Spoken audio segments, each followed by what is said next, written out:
Right, so the first two, I've got these ones over in another nest box. I just threw them in this nest bowl so we can have a bit of a look at them.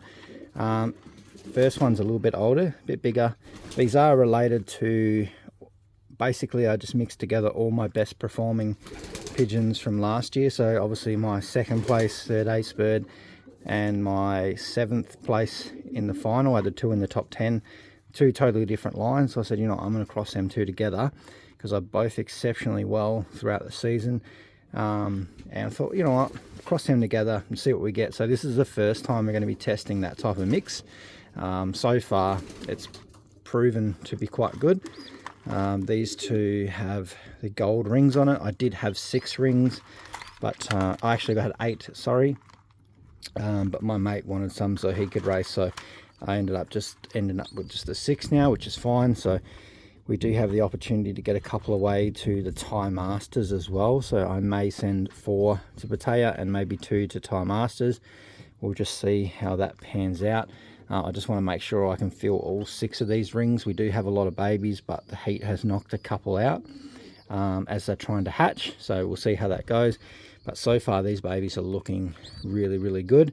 I actually have bred a couple same way as this, which actually I'll show you. Let's go and have a look at them instead. Alright, let's have a look here. I've actually got 3 or 4 in here this way bred. These are really fantastic pigeons. Mother and father side, they performed well. Still a bit of a risk in trying to pair these together and see how they produce. But they are turning out a bit of a mixture. You'd think they'd be reasonably similar, but we're getting all sorts. But they have the same characteristics, very muscly, medium-sized pigeon and full of muscle. This one's starting to molt, but I will be sending basically 6 identical to this. I floated around so we could get as many as possible off them before we shut them down, but we're going to send 6 this way. So hopefully we might, I just got to try and do better than I did last year. That's the goal. And this is probably the better chance that I've got. So we'll see how they go. He's very alert. You see this type here is very alert. Not related to the ones at all that I was showing you before. That's something else I'm working on. I've got a couple of lines that have all been doing really well in 1-lofts. And all the other ones that didn't perform well in 1-lofts, they're already gone, those pigeons. So just been a little bit stricter on the selection, but this is one of those few as well.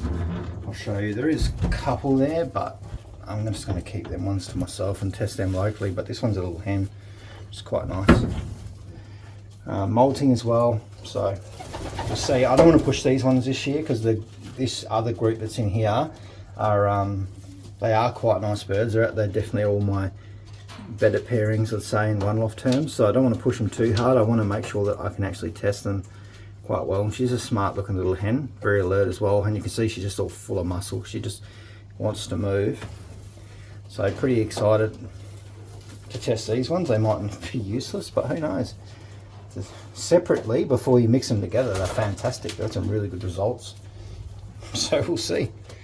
And I've decided not to send any out of my mealy hen this year. It's just going to be 6 the same as this, because these I've tested and these are they've actually given me some good results. So if I'm going to spend the kind of money to put them into 1-lofts, then we definitely want to send the best we can. So we're going to keep all the mealy babies to myself. Here we'll test locally. At this point it's looking like they're all going to be mealies or red checkers, so I know a lot of you guys are going to be pretty happy with that. So stay tuned. See you soon.